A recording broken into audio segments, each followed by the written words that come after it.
देखिए, कल हम लोगों ने पढ़ा था वन वन फंक्शन। आज उसी को टाइप ऑफ फंक्शन में नेक्स्ट पढ़ने जा रहे हैं many one function. One one आप पढ़ लिए, समझ लिए, मेनी वन आप पढ़ लिए। मेनी वन फंक्शन कहते हैं मेनी वन, वहाँ वन वन फंक्शन यानी क्या, distinct elements of domain have it's distinct images. Many one means क्या,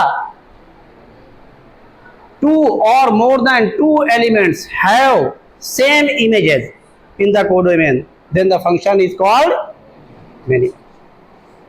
means क्या कि अगर डोमेन के दो या दो से ज्यादा एलिमेंट की इमेज कोडोमेन का एक ही एलिमेंट हो तो उस केस में उसको हम मेनी वन फंक्शन कहते हैं। अब आ जाइए, ये दो वेन डायग्राम से एग्जांपल हमने ले रखी। ए से बी पर एक फंक्शन ये है, दूसरा ये है।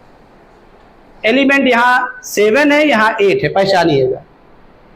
अब ये हमने एसोसिएट करा दिया A1 को B5 से, A2 को B6 से, A3 को B1 से, A4 को B2 से, A5 को B3 से और A6 को B4 से।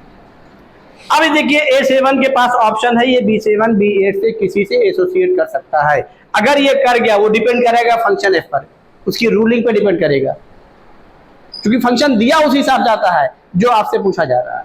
वो नेचर पे डिपेंड करता है, जो एफ है वो कहां से कहां तक फंक्शन डिफाइन किया जा रहा है और क्या शो कर रहा है, किस टाइप के फंक्शन को दे रहा है, उस पर डिपेंड कर रहा है और डोमेन पे डिपेंड कर रहा है। अब आ जाइए, क्योंकि हम मेनी वन पढ़ने जा रहे हैं, अगर इस A7 को इनमें से किसी से एक को एसोसिएट कर देंगे तो वन वन नहीं होगा, क्या सॉरी मेनी वन नहीं होगा, क्या हो जाएगा, वन वन। तो चूंकि हमें ये दिखाना है मेनी वन के लिए कि डोमेन के दो या दो से ज्यादा एटलीस्ट टू होने चाहिए, एटलीस्ट टू एलिमेंट्स। तो दो या दो से ज्यादा एलिमेंट की इमेज को डोमेन का क्या हो, सेम एलिमेंट हो, तो उस केस में हम इस फंक्शन को क्या बोलते हैं, मेनी वन। तो आइए इस A7 को इनमें से किसी एक से एसोसिएट करा दे रहे हैं, इधर एरो पहुंच जाएगी, उसी से करा दिया, और किससे करा दिया, B3 से। ये आपका क्या है, मेनी वन। अब यहां पर नंबर ऑफ एलिमेंट डोमेन का कितना है, 7, यहां पर नंबर ऑफ एलिमेंट्स कितना है, 8। तो ये अब हो गया number of elements in codomain more है, एटलीस्ट या तो शुड बी इक्वल और मोर। तो क्या फिर मेनी वन की कंडीशन नहीं अराइज हो रही है, मेनी वन हो भी सकता है और नहीं भी। अब एग्जांपल हमने, चूंकि हमें मेनी वन पढ़ना था इसलिए हमने मेनी वन कर दिया। अब यहां पर देखिए, ध्यान रखिएगा, अगर हमने एफ ए से बी पर फंक्शन डिफाइन किया तो हमें कहने की जरूरत ही नहीं है। यहां पर क्या है, number of elements in codomain smaller than number of elements in domain. अब इसको मेनी वन तो होना ही होना है, ये आप इससे बच ही नहीं पाएंगे इस फंक्शन से। अगर हम टाइप ऑफ फंक्शन पढ़ने जा रहे हैं और मेनी वन पढ़ने जा रहे हैं तो इसमें 8 एलिमेंट हैं, और चूंकि टाइप ऑफ फंक्शन है तो फंक्शन तो है ही है, इसका मतलब यहां तो ऑटोमेटिक क्या होने जा रहा है कि 2 or more than 2 elements have same images। ये तो होने जा ही रहा है। तो रिजल्ट क्या मिला, पहले इसको हम दिखा देता, फिर आइए। ये देखिए, A1 लेट के लिए B4 से कर रहा है, A2 B1 से कर रहा है, A3 B2 से कर रहा है, A4 से, A5 B5 से, A6 B6 से। अब आ जाइए, ये डोमेन के दो एलिमेंट छूटे हुए हैं। अब इनको इनसे एसोसिएट तो करना ही करना है, क्योंकि आप टाइप ऑफ फंक्शन पढ़ रहे हैं, मींस फंक्शन दिया गया है। तो अब इसको किसी एक से करा दीजिए। ये A7 को हमने चलिए B3 से करा दिया, A8 को भी B3 से करा दिया। अब ये हमारा फंक्शन क्या हो गया, मेनी वन हो गया। इमेजेस सेम है लेकिन एलिमेंट इक्वल, डोमेन का एलिमेंट इक्वल नहीं है। तो अब यहां पर मेनी वन होने की कंडीशन क्या हो गई कि number of elements in codomain is always smaller than number of elements in domain. तो ये अपने नोट्स में लिख लीजिएगा अभी प्रूव करके, जब हम कहेंगे तब। बोलिए, बात क्लियर हो गई। अब ये condition one one many one हो भी सकता और नहीं। अब रिजल्ट क्या मिल रहा है कि यहां पर वन वन होने के लिए number of elements in codomain should be equal और greater the number of elements in domain. और यहां क्या हो रहा है, उसका जस्ट अपोजिट हो रहा है। क्या हो रहा है कि number of elements in codomain should be smaller than the number of elements in domain. ये हो रहा है। तो क्या रिजल्ट मिल रहा है कि दोनों एक दूसरे के कॉम्प्लीमेंट हैं। जो फंक्शन वन वन होगा वो कभी मेनी वन नहीं होगा, और जो मेनी वन होगा वो कभी वन वन नहीं होगा। यानी दोनों एक दूसरे के कॉम्प्लीमेंट है, ये भी नोट्स में लिख लीजिएगा। अगर आपने एक चेक कर लिया 1 तो मेनी वन ऑटोमेटिक चेक हो गया। पूरी बात समझ में आ गई कि नहीं आई? तो डेफिनेशन में क्या लिख लीजिएगा, if 2 or more than 2 elements have same images in the codomain then the function is called many one। लिख लेंगे, चलिए इसको नोट कर लीजिए, फिर हम आगे चले। देखिए दोनों फंक्शन को देखिए, अब इसी को हम जनरल फॉर्म में लिखने जा रहे हैं। इसको नहीं यूज कर रहे हैं, इसको नहीं, लेकिन इन दोनों को देखते ही यूज कर रहे हैं। देखिए इमेजेस क्या है, सेम है। इमेजेस क्या है, सेम है। तो सेम का मतलब B3 ही नहीं, ऐसा नहीं है, गलत ले लिया, वो हो गया ऐसा नहीं समझिए, B3 पे ही सारी इमेज आ रही। अब चूंकि हमको फंक्शन डिफाइन रहेगा, तो हमने आपसे क्या कहा, जब हमने जो 1 का कॉन्सेप्ट लिया था वही लेंगे। ये क्या, लेट। अब देखिए इसी को लिखने जा रहे हैं mathematical definition. Let f such that a tends to b is a function। ये लेट कर दिया। अब इनमें से इसको भी नहीं ले रहे हैं, इसको भी नहीं ले रहे हैं, जनरल फॉर्म में लिख रहे हैं। ये वेन डायग्राम से पहले हमने आपको समझा दिया कि मैनी वन कहते हैं। अब यहां पर लिखने जा रहे हैं for every x1 x2 belongs to a means क्या, डोमेन। और चूंकि जब हम लोग कोई चीज लिखते हैं तो हमारे पास इक्वल का एक ही साइन है, एक ही साइन तो है, LHS RHS के बीच में क्या रहा, इक्वल। इसलिए क्योंकि एक ही साइन होने की वजह से अब हमारे पास ऑप्शन क्या है कि इमेजेस को हम क्या कर दें, सेम कर दें, क्योंकि हमें फंक्शन डिफाइंड रहेगा। भाई फंक्शन का ही तो डोमेन निकाला है, तो क्या लिखने जा रहे हैं, लेट, इसको लिखने जा रहे हैं fx1 इज इक्वल टू क्या, fx2। देखिए ये इमेजेस को सेम कर दिया। और चूंकि एक ही इक्वल के होने की वजह से दो चीजों को इक्वल कर सकते हैं, इसलिए दो जनरल फॉर्म में दो ही एलिमेंट लिया है। कोई अगर ये सवाल कर ले, सर आपने डोमेन के 3 एलिमेंट नहीं लिया, तो आपके ग्राफ में आ जाएगा, फिर वो आपका उसमें आ जाएगा, जो भी हमने कल आपको डिफरेंशिएशन मेथड पढ़ाया उसमें आ जाएगा। इसमें एक ही इक्वल का साइन होने की वजह से एट अ टाइम आप दो ही चीजों को इक्वल कर सकते हैं, इसीलिए ऐसा किया जाता है। तो अब इंप्लाइज दैट मीन्स क्या, अब हमें ये प्रूव करना है। क्या प्रूव करना, ये देखिए, क्या जिनके इमेजेस सेम है क्या वो एलिमेंट सेम है। तो इंप्लाइज दैट क्या रिजल्ट आ गया, बोलिए, x1 is not equal to x2। अब ये प्रूफ करना रहेगा, कल आपने दोनों को इक्वल प्रूफ किया, आज ये करना रहेगा। Then function is called many one function। अगर हम शॉर्ट फॉर्म में खाली many one लिख देंगे तब भी कोई दिक्कत नहीं है, लेकिन चलिए क्योंकि ऊपर बोल क्या है, देन फंक्शन इज कॉल्ड, तो अब many one लिख दिया काफी, क्योंकि फंक्शन के लिए ही है, many one फंक्शन लिख दिया। अब आइए समझिए, कल आपने देखा fx1 is equal to fx2 लिया, तो 1 के हिसाब से क्या आया, x1 is equal to x2। यहां पर आपको एक ही कॉन्सेप्ट देखना है, बाकी नहीं, क्योंकि वहां पे सब इक्वल हो रहा था, यहाँ पे इक्वल तो लेना नहीं हमको, यहाँ पे क्या लेना है, नॉट इक्वल लेना है। अब इसको हम ग्राफ से पढ़ने जा रहे हैं, तो ग्राफ में क्या हो जाएगा, जस्ट क्या है, बोलिए, रिवर्स है, मीन्स क्या, कॉम्प्लीमेंट है। तो इसका मतलब क्या, 1 में क्या था, एक जगह पे कट करेगा, मिनी वन में क्या होगा, एक से ज्यादा वही चीज देगी, एक से ज्यादा जगहों पे कट करेगा।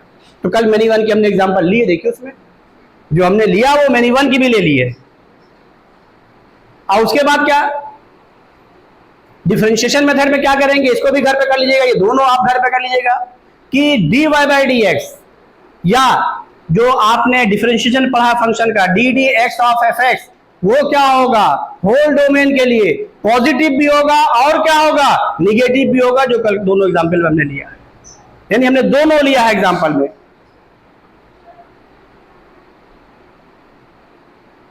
दोनों एग्जांपल में लेना है। बात समझ में आई कि नहीं आई, बोलिए, पहले इसको नोट कर लीजिए, फिर हम लिख लेंगे क्या, ग्राफ बाई ग्राफ। तो ग्राफ में क्या करेंगे, कौन सा ग्राफ बनवाया था, साइन एक्स का नाम, तो साइन एक्स का ग्राफ यहाँ पे बना लीजिएगा, इसी नोट से जरूर बना लीजिएगा नोट कंप्लीट करने के लिए। और डिफरेंशिएशन में शायद x² प्लस x प्लस 1 लिया था ना, ये भी आपका क्या था, निगेटिव भी था और पॉजिटिव बीटा, इसका डेरिवेटिव किसके लिए, होल डोमेन के लिए।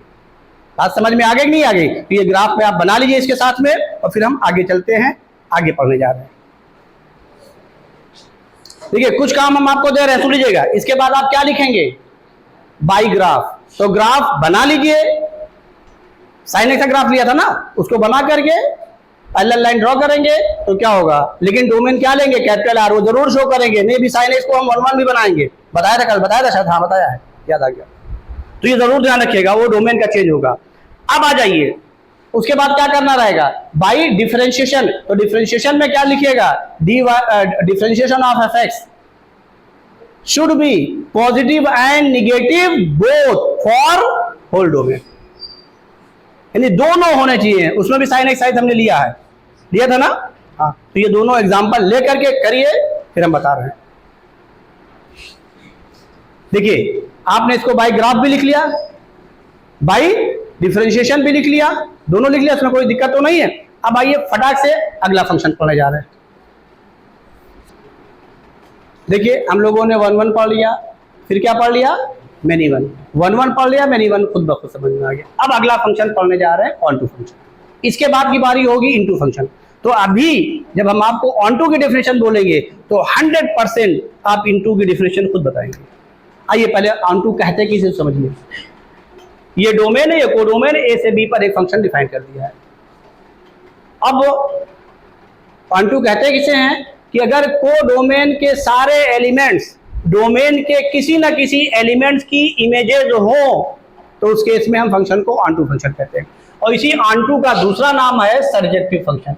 ये भी यूज होता है नाम में, सरजेक्टिव फंक्शन, या सरजेक्टिव लिख दिया खाली और फंक्शन आगे अंडरस्टूड है। सरजेक्टिव या सरजेक्शन भी कहा जाता है, सरजेक्शन, ये भी ध्यान रखिएगा।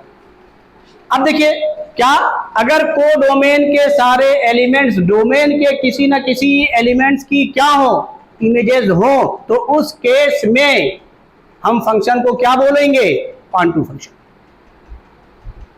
क्या बोलेंगे, ऑन टू फंक्शन। अब आ जाइए, 1 1 और मेनी वन किस पे डिपेंड कर रहा, किस पर, डोमेन पर। और ऑन टू किस पर डिपेंड कर रहा है, रेंज। तो रिजल्ट क्या मिला कि जो आप 11 में डोमेन रेंज पढ़ गए वही उसी का क्लेरिफिकेशन हो रहा बस खाली। अब आ जाइए, इसीलिए यहां एलिमेंट्स हमने कम लिए हैं, इससे क्यों, क्योंकि जिससे इमेजेस सारे हो जाएंगे, एलिमेंट ज्यादा हो जाएंगे, यहां एलिमेंट ज्यादा हो जाएंगे इससे, तो फिर कोई ना कोई एलिमेंट क्या हो जाएगा, छूट जाएगा। अब यहाँ एलिमेंट हमने क्या किया, बोलिए भाई, कम लिया है, इससे इक्वल ले लेंगे तभी चल जाएगा। आइए, A1 की इमेज B1 से ले लिया, A2 की B2 से ले लिया है, A3 की B3 से ले लिया है, A4 की B4 से ले लिया, A5 की B5 से ले लिया। हमने सारे एलिमेंट्स की इमेज बना दी, कोई एलिमेंट छूटा नहीं।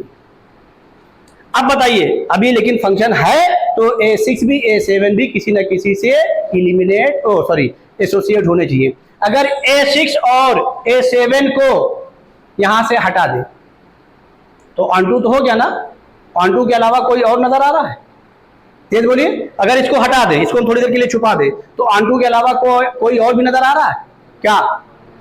अगर ना हटाएं, इसकी भी इमेज लगा दे तो क्या बन गया, बोलिए, मेनी वन। तो रिजल्ट क्या मिला, एट अ टाइम जब आप फंक्शन पढ़ेंगे तो एक फंक्शन नहीं होगा, दो फंक्शन एक साथ होगा।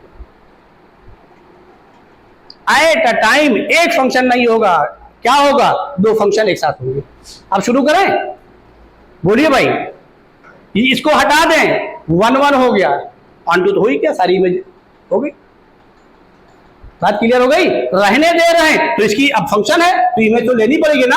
A6 को किसी से ले लिए, चलिए अभी तक B3 लिए थे, B3 से ले लिया, तो ये मत सोचिएगा, ले लिया। अब ये मेनी वन हो गया, और क्या हो गया, ऑन टू। हम ऑन टू पढ़ रहे हैं, लेकिन हम ये बताना चाह रहे हैं कि जब आप किसी सेट से दूसरे सेट पर फंक्शन डिफाइन करेंगे, एट अ टाइम एक फंक्शन नहीं होगा, हमेशा क्या होगा, दो।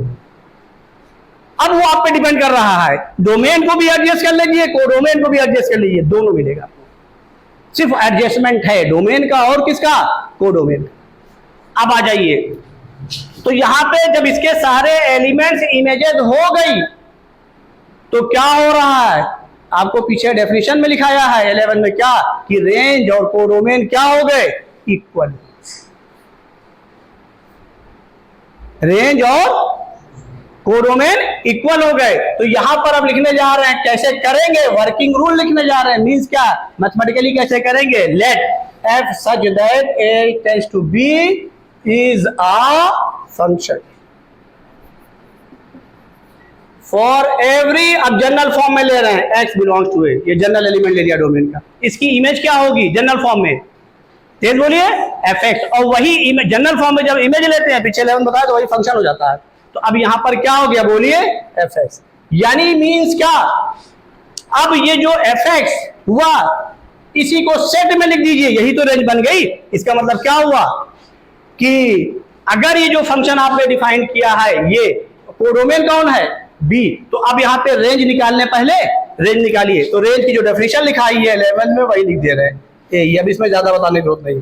रेंज इज इक्वल टू क्या, set of fx such that, बोलिए x बिलोंग्स टू a, ये आ गया रेंज की, रेंज के सेट आ गई। लेकिन अब क्या हो रहा है, यहां पर देखिए इसी का तो सेट रेंज होगा, b1 से लेकर के b5 तक का सेट रेंज हुआ, और यही कौन है, तो रेंज और कोडोमेन क्या हो गए, कर दीजिए। तो ये रेंज निकाल दिया। तो अब हम क्या लिखने जा रहे हैं, रेंज इज इक्वल टू क्या, बोलिए कोडोमेन। ये जैसे लिखेंगे वैसे ही हमारा फंक्शन क्या हो गया, बोलिए ऑनटू हो गया। ये ऑनटू की कंडीशन हो गई, ये ऑनटू फंक्शन प्रूव करने के लिए हो गया। ये बात समझ में आई कि नहीं आई। तो इसमें भी ऑनटू होने के लिए नंबर ऑफ एलिमेंट्स क्या होने चाहिए, इससे लेस होने चाहिए, या अब अगला फंक्शन आप क्या लेके जा रहे हो उस पर डिपेंड कर रहा है। जो दूसरा बचा है 1 1 और किसमें, 1 1 और किसमें, मेनी वन में, उस पर डिपेंड कर रहा है। बात समझ में आई कि नहीं आई, कोई डाउट हो बताइए। ये आपकी डेफिनेशन होगी रेंज की। अब यहां पर आप हमें बता दीजिए, जिस तरीके से आपने 1 1 को किया, डिस्टिंक्ट एलिमेंट्स है वो, डिस्टिंक्ट इमेजेस, 1 1 इमेजेस की बात की, 2 और मोर देन 2 एलिमेंट्स है सेम इमेजेस, बोलिए मैनी वन। और आपने ऑनटू में क्या किया, रेंज निकाला ना, रेंज किसके बराबर कर दिया, ऑनटू हो गया। अब अगला फंक्शन क्या पढ़ना है, बोलिए। तो डेफिनेशन तो खुद अब इनटू की बता लेंगे, नहीं बता लेंगे। अब रेंज का दूसरा कॉन्सेप्ट क्या बचा, ये देखिए यहाँ इमेज क्या हुई है, जो सेट ऑफ इमेजेस है वो किसके बराबर हुई है, कोडोमेन के। अब बचा क्या है, इनटू करना है, तो इनटू के लिए क्या होना चाहिए, तेज बोलिए, इनटू के लिए क्या होनी चाहिए, अगला फंक्शन हमारा इनटू है। तो मैं आपसे खुद निकलवाना चाह रहा हूं कि अब इनटू के लिए क्या होना चाहिए, तेज बोलो, हाँ निधि बोलो, निधि बोलो, जल्दी बोलो, डरो नहीं, बोलो ज्योतिष्मान जी जल्दी बोलिए। रेंज इज इक्वल टू, तो ये तो हो ही है ऑनटू के लिए, हम इनटू की बात कर रहे हैं। अगला जो फंक्शन पढ़ेंगे ये पढ़ेंगे, अगला ये ध्यान रखेगा, अगला ये पढ़ेंगे इनटू फंक्शन, यहां पे लिख दे रहे हैं। तो हम अब आपसे डेफिनेशन पूछना चाह रहे हैं खुद ब खुद, जिस तरीके से वो डोमेन पे डिपेंड किया है, और जब आपने फंक्शन को वो किया, लेना शुरू किया, तो डिस्टिंक्ट एलिमेंट्स की बात हुई। तो आपको मैंने फंक्शन में पढ़ाया था पीछे, याद करिए, और क्या बताया था, अलग अलग भी इमेज दिखाई थी वहां, लेकिन बात नहीं की थी 2 या 2 से ज्यादा एलिमेंट की एग्जाम्पल में जा देखिएगा सेम भी ली है। और उसके बाद क्या किया था, ये देखिए, ये भी कंडीशन है कि सारे एलिमेंट इमेज है, 11 एग्जाम्पल में देखिएगा। और अब बोलिए इनटू की डेफिनेशन क्या बनने जा रही है, range is equal to domain. अरे रेंज यहां से मिल रही है, ये डोमेन ये है, अरे ब्लंडर, ये क्या बोल दिए, range is equal to domain. Range का डोमेन से कोई रिलेशन ही नहीं है, कोई ताल्लुक ही नहीं है, रेंज तो यहां मिल रही है। अगर आप इसको ले जाके इसमें बराबर कर दे तो कहानी खत्म हो गई। हाँ बोलिए, जल्दी बोलो निधि। हाँ, range is not equal to codomain means क्या, कि अब आपको इसके एलिमेंट छूटे हुए मिलेंगे, जो मैंने आपको 11 में कराया है, जाके देखिएगा, अभी कराया, अभी इसी में कराया है, पीछे देखिए, अभी जो एग्जांपल 1 1 में लिया, देखिए एलिमेंट छूटे हुए हैं, देखिए वही आप देख के बता देते तो भी आपको हो जाता। भाई जब एक कंडीशन रेंज की कोडोमेन, ये अगले फंक्शन की बात कर रहे हैं, ये हम चाह रहे थे कि आप खुद बोल दीजिए इसी डेफिनेशन को, मैं ये चाह रहा था। तो चलिए ऑन टू समझ में आया। रेंज निकालना आपको 11 में आता है, इसलिए मैंने इसको बहुत टाइम दिया है, इसीलिए दिया। अब उन्हीं क्वेश्चन को हम भी लेंगे और आपको करा के दिखा देंगे। अब आखिरी फंक्शन बचता है क्या, इनटू फंक्शन। अभी हम क्वेश्चन जानबूझ के नहीं ले रहे, पहले सारे फंक्शन को हम रिलेट कर दे रहे हैं एक साथ, सारी चीजें, और भी एक दो क्वेश्चन में आपको लेके दिखा दें कैसे क्वेश्चन सॉल्व करते हैं। जबकि अभी तक हम क्या करते थे, जो चीज पढ़ाते थे उसमें क्वेश्चन कराते थे, यहाँ पे रोक दिया। रोकने की वजह दूसरी है, भी क्वेश्चन नहीं दिया, क्योंकि एट ए टाइम एक क्या हो रहा है, एक ही फंक्शन जब डिफाइन कर रहे हैं दो चीजों को शो कर रहा है। बात क्लियर हो गई कि नहीं हो गई, इसमें कोई डाउट तो नहीं है? जल्दी इसको नोट कर लीजिए। इनटू फंक्शन भी बता दें तुरंत। देखिए ग्राफ से मैंने रेंज निकालना बताया है, तो कोडोमेन लिखा ही रहेगा। जब उसका ग्राफ ड्रॉ करोगे कि वाई एक्सिस के लॉन्ग कितना वो कवर कर रहा, देख लोगे क्या कोडोमेन रेंज बराबर है कि नहीं बराबर, आपको पता चल जाएगा ऑन टू है कि नहीं, सर्जेक्टिव है कि नहीं है, तो तुरंत पता चल जाएगा। तो 11 में जितना टाइम हमने फंक्शन पे दिया, इसलिए नहीं दिया था कि हमें फिर 12 में पढ़ाना नहीं कुछ है, कि हम सब पढ़ा के खाली क्वेश्चन आपको टॉपिक समझा करके देखिए वो चीज कैसे हो गई।